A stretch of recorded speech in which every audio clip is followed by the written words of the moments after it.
just going to record it here, my drive. There we go. Okay, so earlier this afternoon, I set up homework number 1, so you should be able to see that on WebAssign and work on it. It's not due this weekend, it is due next weekend on Sunday night at midnight. And like I mentioned in class on Tuesday, any work you do, you will get a 25% bonus for if you do it 3 days ahead of the due date. So Saturday, Friday, next Thursday night is the deadline for the bonus. Yeah, so a week from today. And mostly the homework is about chapters 1 and 2 on units and stuff in kinematics. So we have to talk about kinematics. And generally, kinematics is the way that we turn motion in the real world into mathematics. So we have to have some mathematical entities that we use to track motion. So one of our most important ideas is time.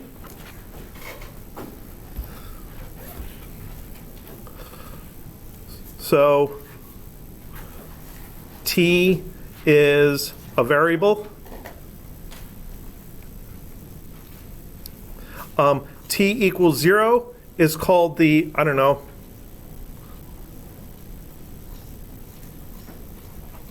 I think it's called the epoch.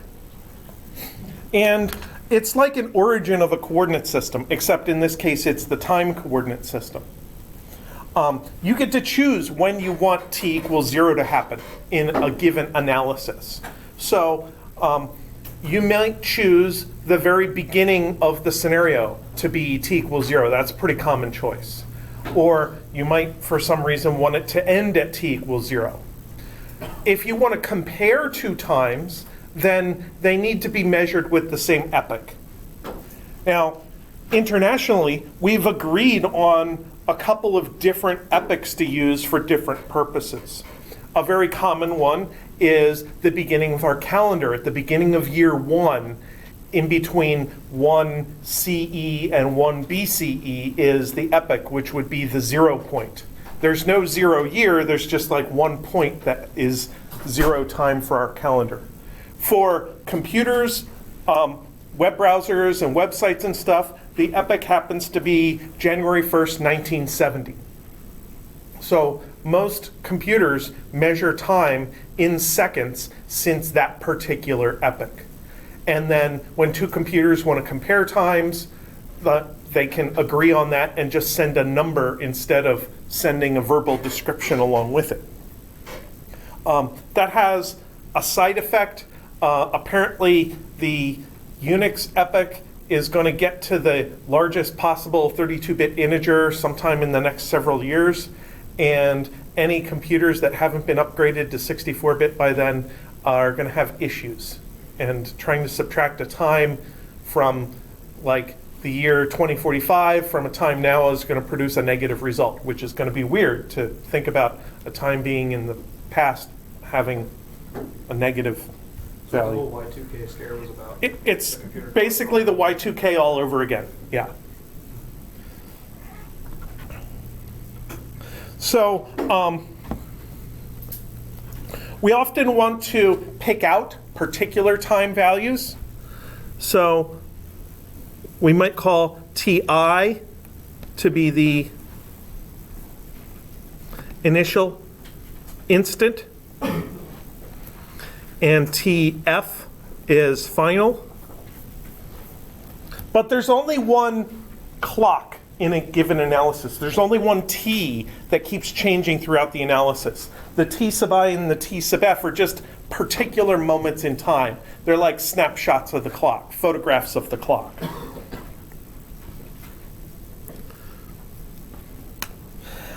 The other kind of time that we're sometimes concerned about is a delta T. A delta T, which might be Tf minus Ti, is called an interval.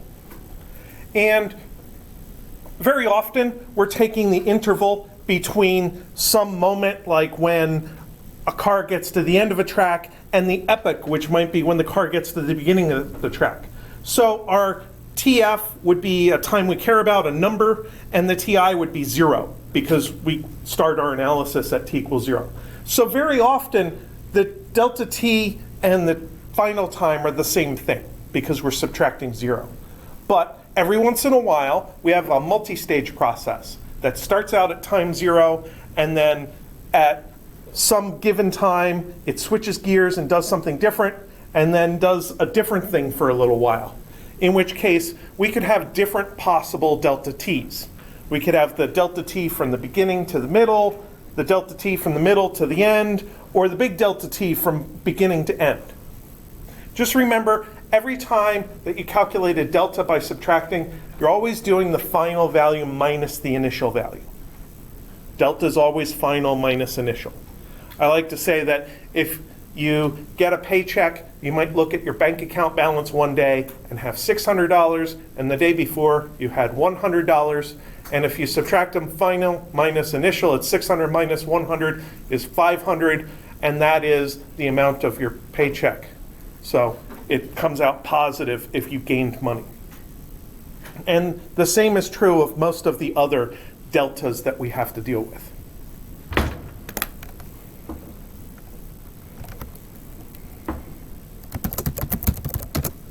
Now, of course, we're going to track objects and their locations. So our x is our variable, or equivalently, it's a function. So an object that's moving around has different x values when it's at different places. So the x value keeps changing. That's why I call it a variable.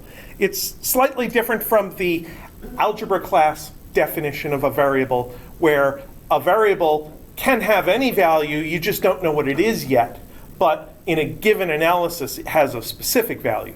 Well, here, this x has lots of different values in the same analysis, which means it's really a function. It's a function of time. At any given time, it has a given value, but at different times it can have different values. X is equal to 0 is the origin. And you're allowed to put the origin wherever you want. The origin is like a crosshairs on a video camera. So you can record a scene of objects doing things, and it doesn't matter if you set up the camera pointing in one direction or in the middle or pointing in another direction. The objects are going to do what they're going to do. The origin just decides how we map locations into numbers. So there's a particular place that's x equals 0. And you can choose the origin wherever you want, but if you're going to subtract different x values, they have to use the same origin. You can't take the x value from one coordinate system and compare it to the x value from another coordinate system. That would be confusing. So xi and xf are positions at instance or locations. And usually we use subscripts that tie the x values and the t values together. So ti and xi go together, and tf and xf go together. And if we have a moment 1, moment 2, and moment 3, we'd have a t1, t2, t3, and an x1, x2, and x3 to go along with them. And then delta x, which would be something like x final minus x initial, is called a displacement.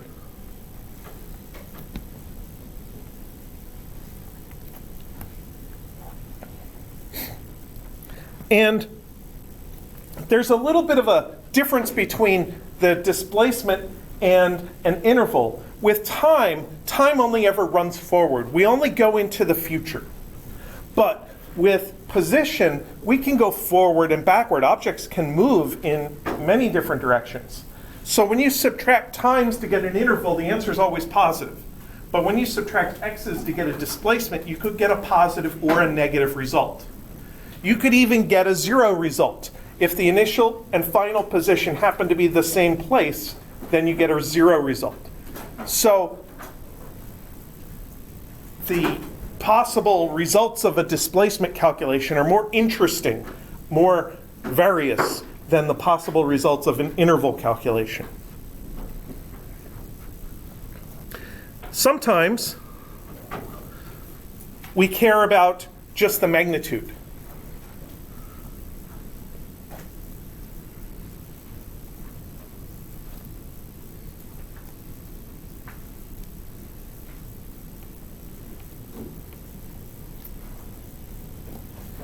And the magnitude is sometimes called a delta S, which stands for path length.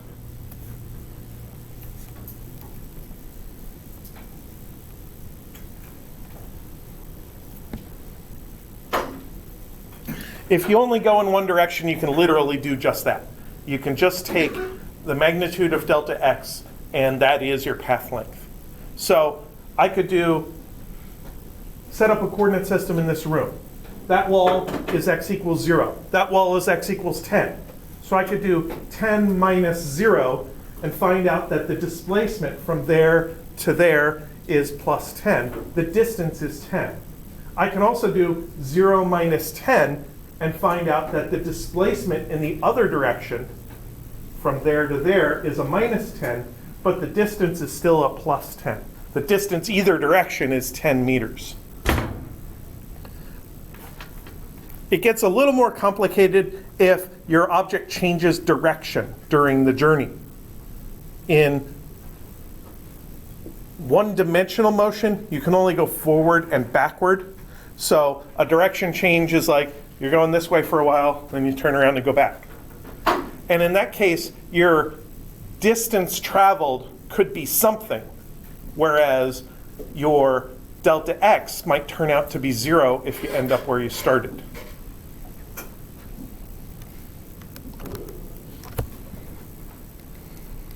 I did not want to do that.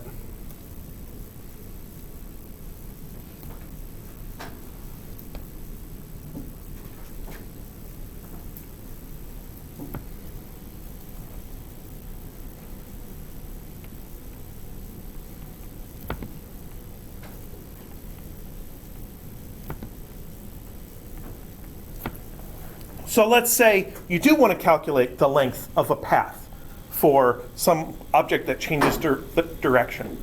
So then you have to take your path and divide it into stages. And at each stage, you want a one-directional path.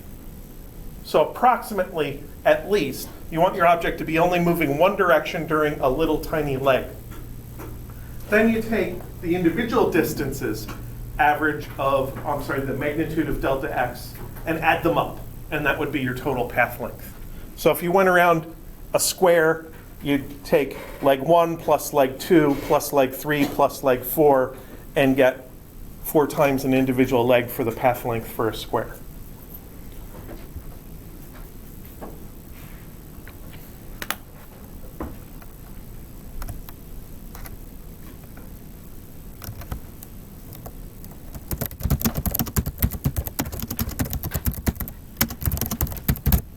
Now, we want to be able to deal with things that are moving, so we have to deal with motion and rates of change of motion.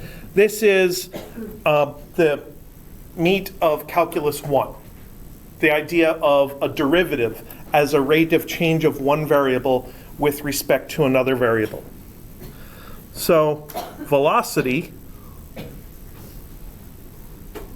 is v sub x is dx by dt.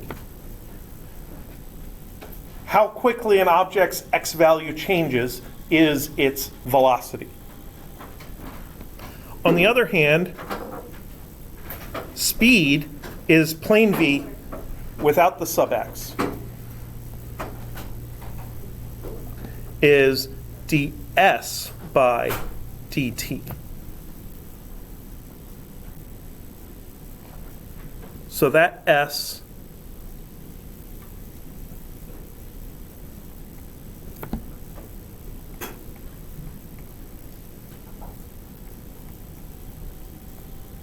is that S is a variable that tracks how far an object has gone so far. It's like the odometer on a car, which tracks how far the car has driven up until that moment.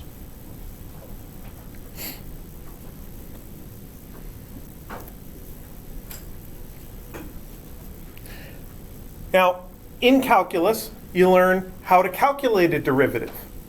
And in order to calculate a derivative, usually you think about a little interval. And you say, well, what happens if my denominator changes by a little bit? What does that do to the numerator? And we turn it into Vx average is delta x over delta t. And if my interval is small enough, then this fraction really is the regular derivative, and we can turn the deltas into d's and get the idea of a derivative. So let's do a little x versus t graph.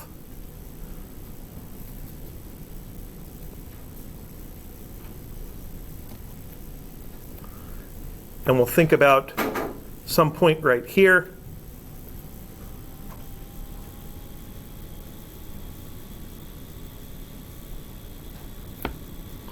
So Vx is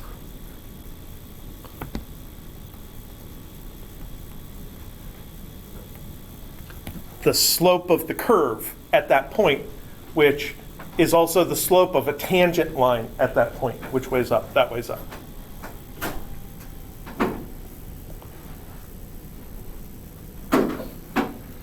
On the other hand,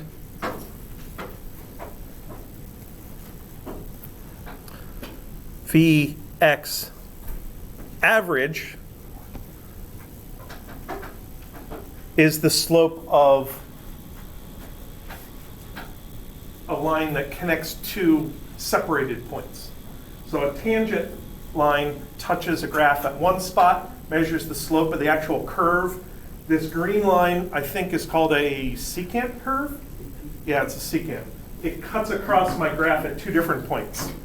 And my delta x over delta t is the slope of that thing. And if the two green points are close enough together and really close to the blue point, then the green secant line and the blue tangent line are basically the same thing.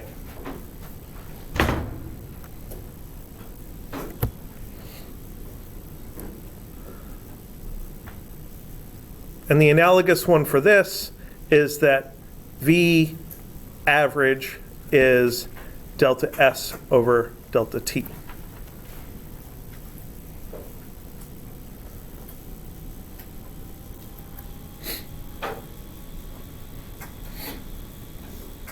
So these equations here are definitions. They are true basically all the time. And they lead to some relationships that are pretty useful. For instance, this first one we can rewrite as delta x is Vx average delta t. Just get rid of the fraction by clearing out the denominator. It gives us a way to calculate displacement from time and velocity, or it gives us a nice straightforward relationship between displacement and velocity and time. But it's got to be specifically the average velocity. And as long as the quantity you have in there is an average velocity, then that equation is going to be true. That equation is so useful that if I flip over to the equation sheet down here, that equation is so important that I made it the first equation with a box around it. You can get a lot of mileage out of that equation. You just have to remember that in any given scenario, there may be lots of different versions of delta x. An object has many different positions, so there are many different ways of subtracting to get a delta x. And there are many different times. And for each interval you can think of, There's an average velocity for that interval. That equation's most useful if you know or you want to know something about the average velocity.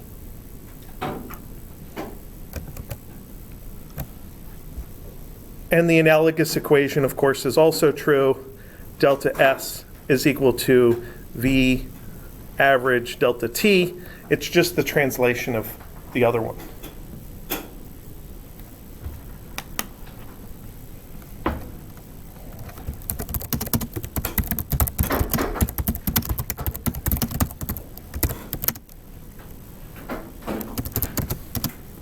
Now, like I said, for a trip that's only in one direction, delta S is the magnitude of delta X, which means that V average is the magnitude of Vx average.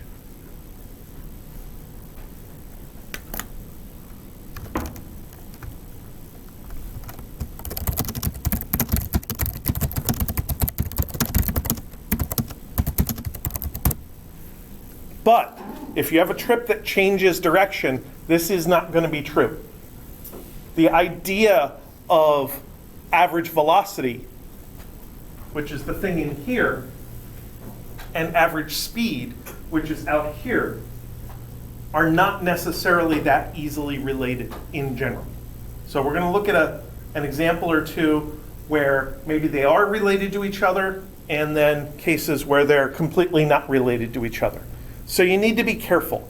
Basically, I almost always go back to these equations and the basic definitions in terms of derivatives.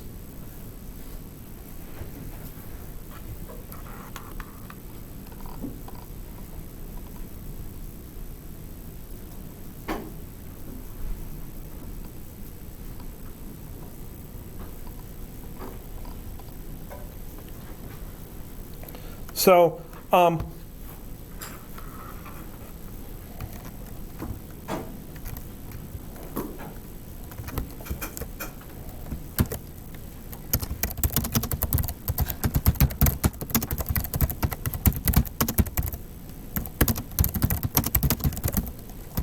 so if we have a trip, a journey, a process that is just one object in one stage, things are easy.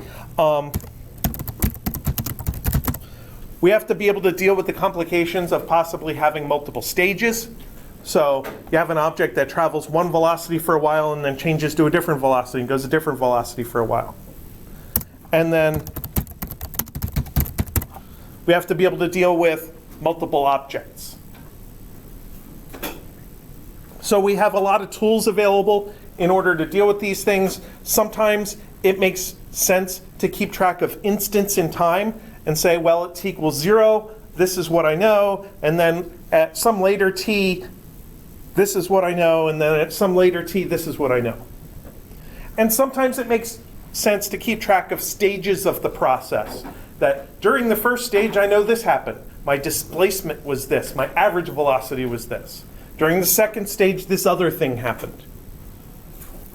And always, we may have to keep track of multiple objects, so we may need to have parallel versions of the analysis and compare them to each other once in a while. So let's do a few examples that involve straightforward motion. I have a cute example I just came up with, or probably read and stole from somewhere else.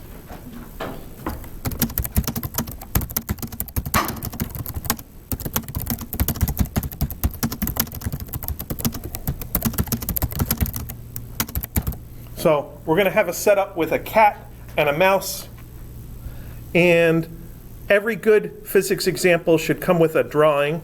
So let's see if I can draw anything resembling this scenario. So there is a floor and a wall, and there must be a cat, which, as it turns out, I can't draw a cat, so there. I drew a cat. And then there has to be a mouse. There's a mouse. They're in approximately the right positions. Since there is this 4-meter distance, I'm going to put tick marks down here at the beginning and end. The middle, that's 2. And there's 4 little intervals. Notice the mouse is in the middle of this one, about 1.5 meters from the cat. So this is a perfect scale drawing.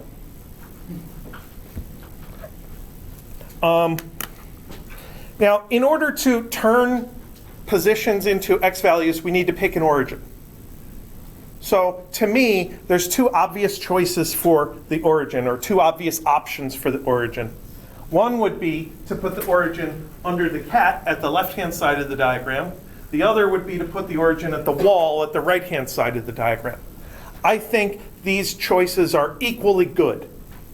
My tendency is to try to place my origin at the leftmost value so that all of my x values are positive. It just tends to make things easier for me. But it works equally well to go the other way and make x equals 0 at the other end. So I'm going to pick this at 0.0, 1.0, 2.0, 3.0, and 4.0. The only reason I write them as a number 0.0 is so I know it's a number, so it doesn't look like some random scribble that just appeared in OneNote. Little numbers, digits by themselves, don't look very good in my handwriting sometimes. Okay, so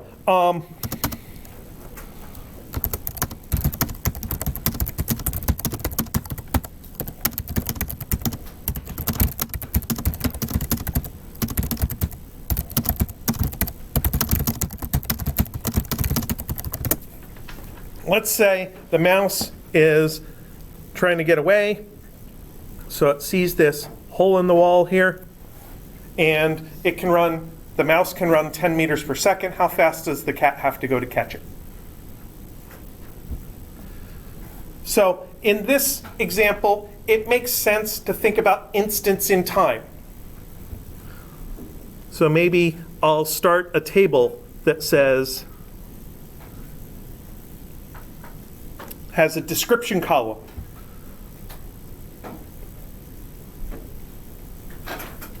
Initial and final. And then the variables that track instants in time would be t and x of the cat and x of the mouse.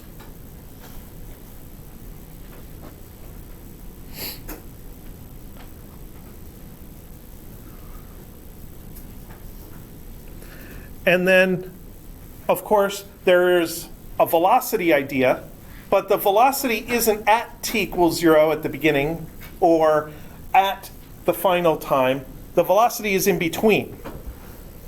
So maybe we'll have a column for v cat and a column for v mouse. But these values will just be a single value for the whole table. It won't be one for one row and one for the other row. So I'll go and put curly braces here. Symbolizing that the 2 rows collapse together into 1 row.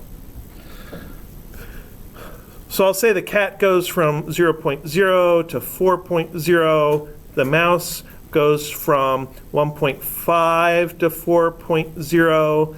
The time is going to go from 0.0 to an unknown value. And then the v mouse is going to be 10.0. And the v cat is also going to be an unknown value. So there's only 2 things left to calculate.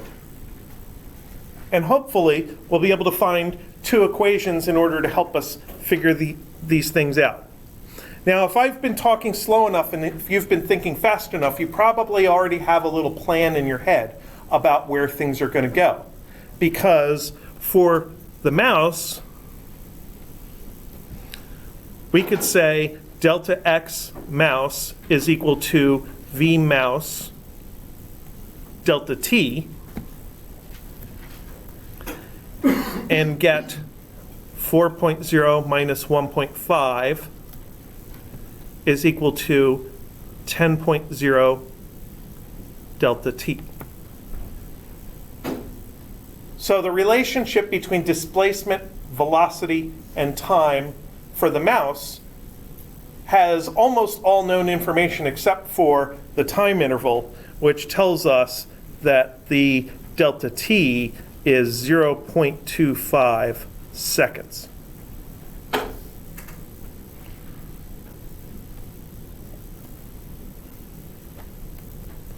And now we can go and do the same thing for the cat.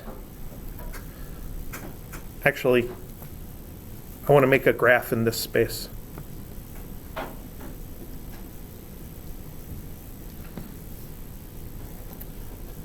We'll do the calculation and scroll back up. Cat delta x cat is equal to v cat delta t, or v cat is equal to delta x cat over delta t is equal to 4.0 over 0.25 is equal to 16.0 meters per second. And that answers the question. How fast does the cat have to go to catch the mouse?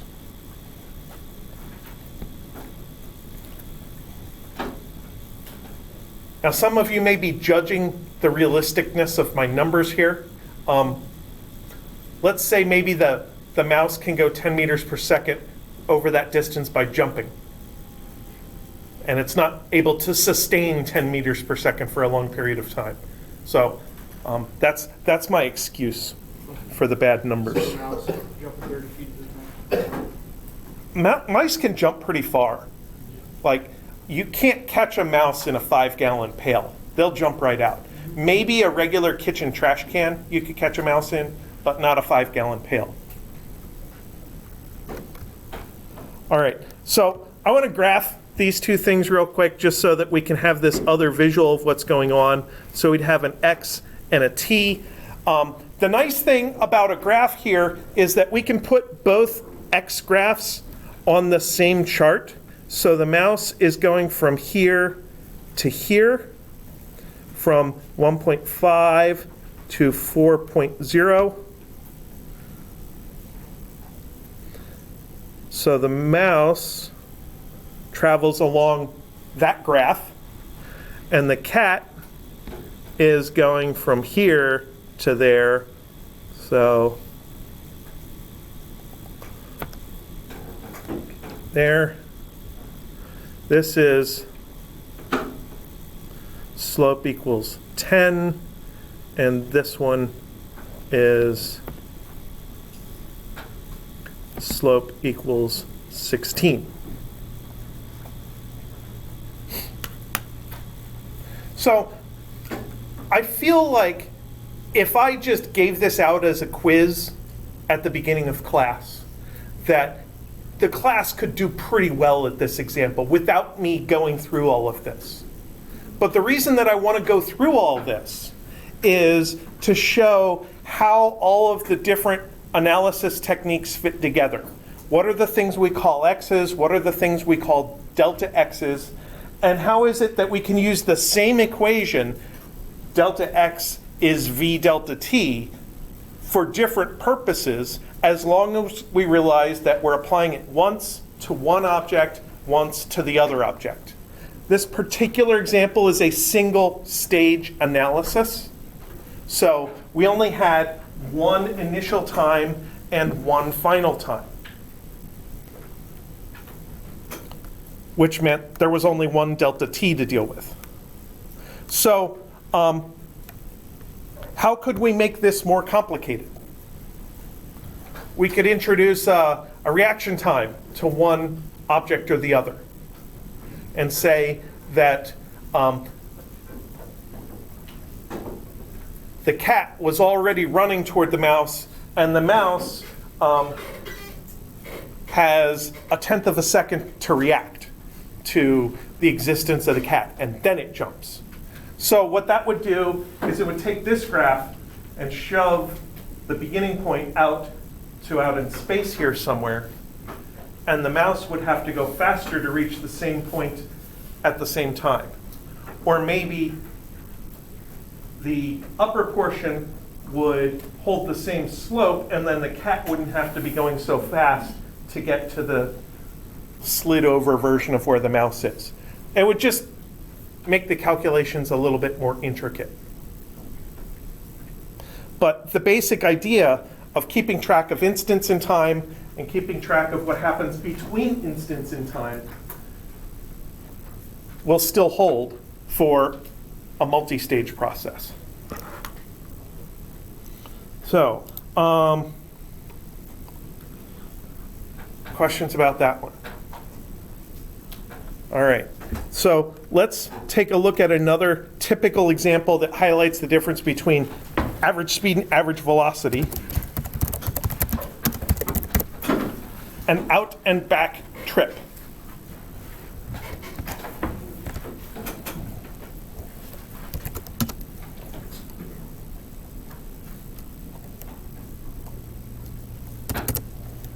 Let's see.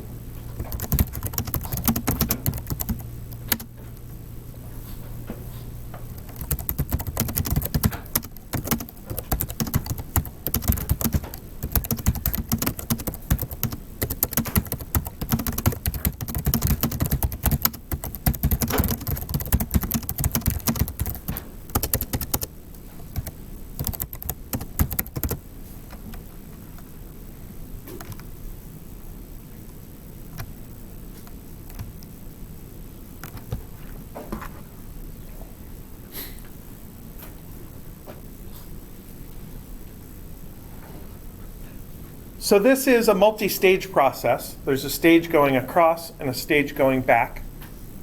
So to me, it makes sense to label those.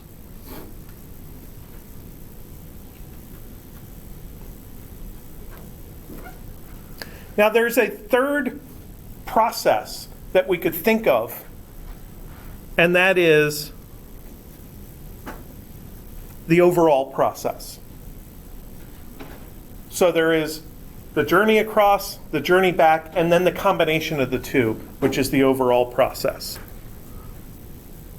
And for each of these, the variables we want to track are delta t, because delta t is how we know how long a particular stage or process takes. We might want to know delta x, the displacement, and delta s, the distance. And then Vx average and V average. Remember, Vx average is the one that's specific to the x direction. Vx average is the one that's positive in the x direction, negative to the opposite. Plain V average is just a number, it's always positive. So with what's given, I can fill in some information in the table already. I can fill in that this is 2.0 and this is 4.0. I could even go so far as to say this is 2.0 and this is minus 4.0.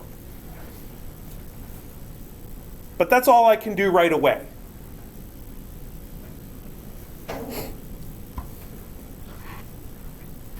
So in order to go further, I need to have a length of the room. I need to have some representation of the length of the room. Now, one way to do this is just to pick a value. We could say, let's just make the room 10 meters long.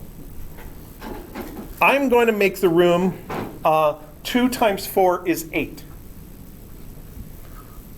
So let 8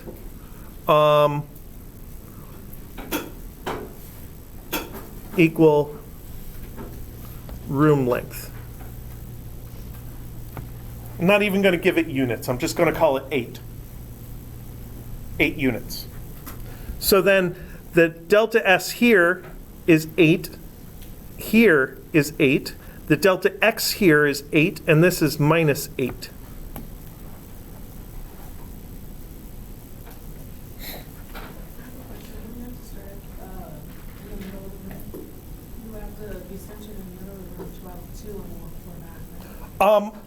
In my vision of what this is I start over here.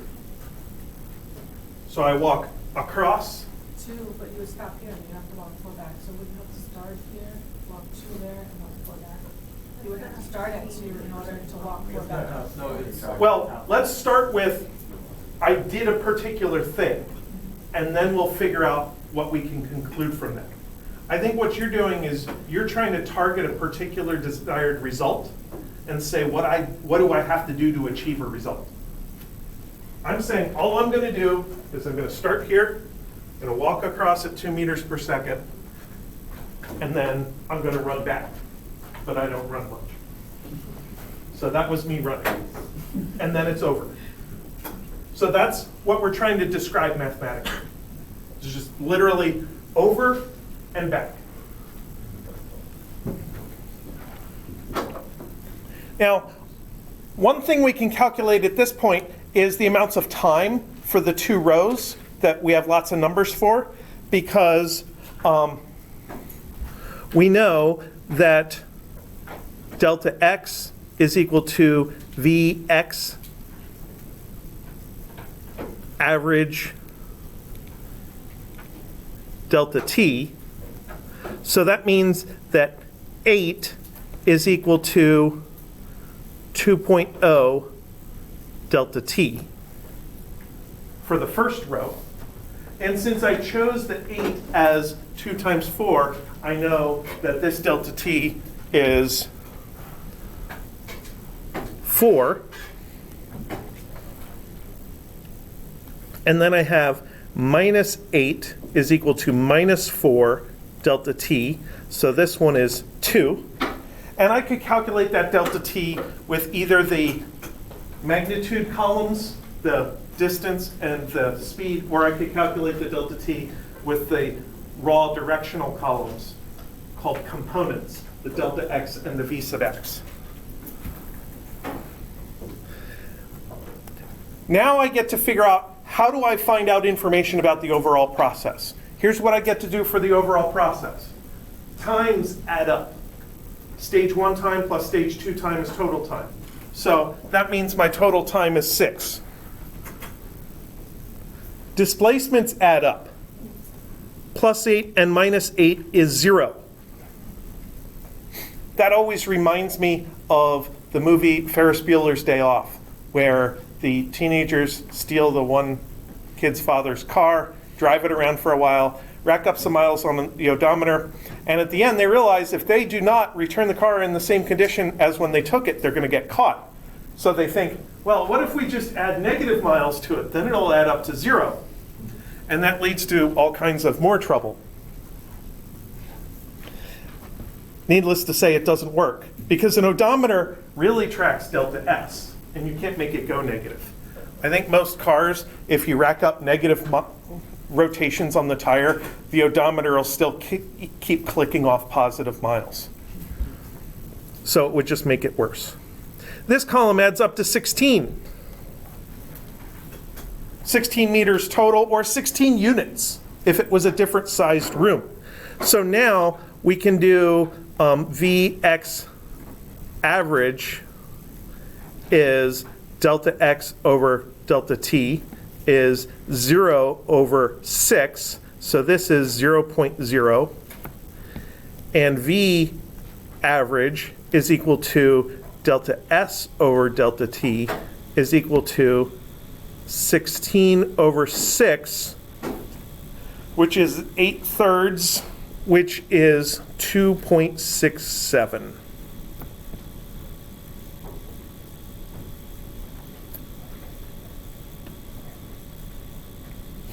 So what we find is that the average speed is not the average of the speeds.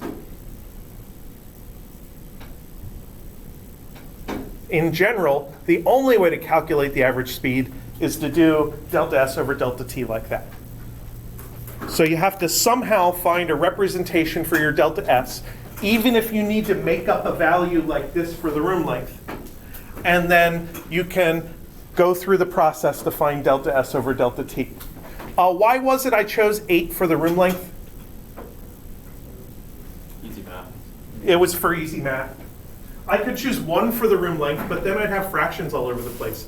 The easy math is right here, where the delta T's came out to be 2 and 4, but flipped. So that was just a little strategic point that I did in order to make my analysis much easier. But you will find out in general the average value is in between the max and the min. An average value better be between the max and the min. I think that's called the law of averages. This 0 is in between +2 and -4. But the average value is going to lean toward the slower one. So this 2.67 is closer to 2 than it is to 4. It's actually a weighted average. It's a weighted average that is weighted by the times. We spent twice as much time going the slow speed, and that's why the average came out closer to the slow speed. And if I tried to do a graph of this, I would probably want to do a graph of delta S versus T. And it would basically be, take that, and that, and that, and we'd get there, and then there. So we'd go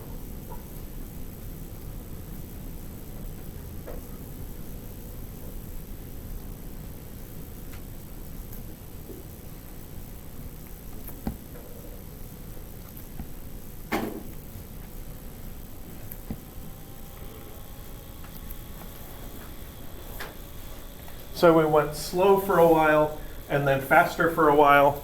My graph is lousy, so it doesn't look good. And then the average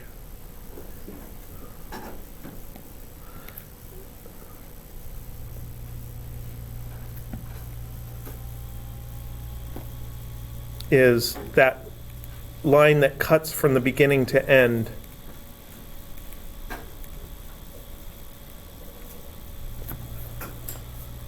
So there's a little bit of influence from the shallow portion and a little bit of influence from the steep portion that goes into the overall average speed there.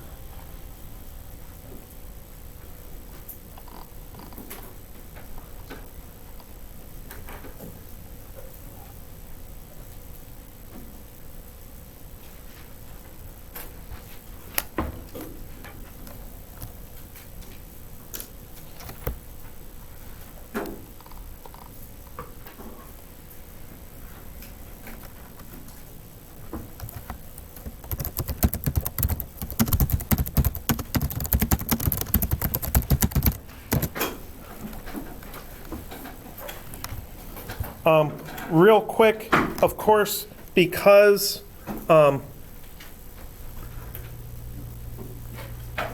v sub x is dx by dt, using the idea of the derivative, that means that we can do the reverse. We can do the integral of v sub x dt.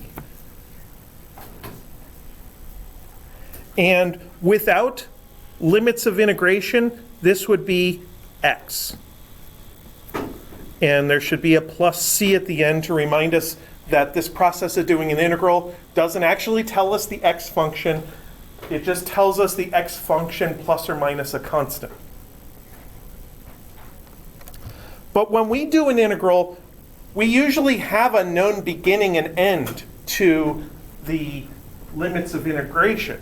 So really, what we're doing is we're doing the integral from t initial to t final. of Vx dt.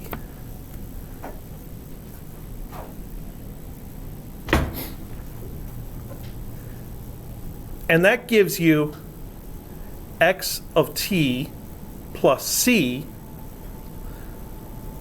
evaluated from t initial to t final, which is basically x final minus x initial. So this is delta x. So when you do an integral with known limits of integration and get like an area under a curve graphically, or take a bunch of velocities and use the corresponding displacement during each little time interval, what you're getting is really a delta x. It's a displacement from beginning to end. It's not actually an x. So formally, when you do the indefinite integral, you symbolize the idea of the unknown shift of the x values by putting a plus c at the end. When you do it with known limits of integration, you just realize that you're calculating the difference between two x values.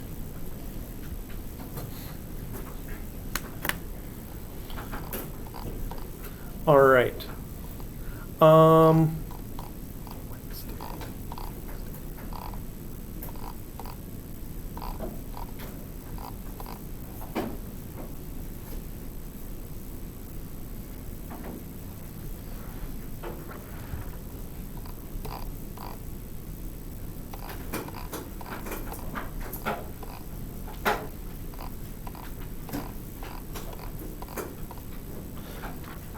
So I think what I would like to do is break early today.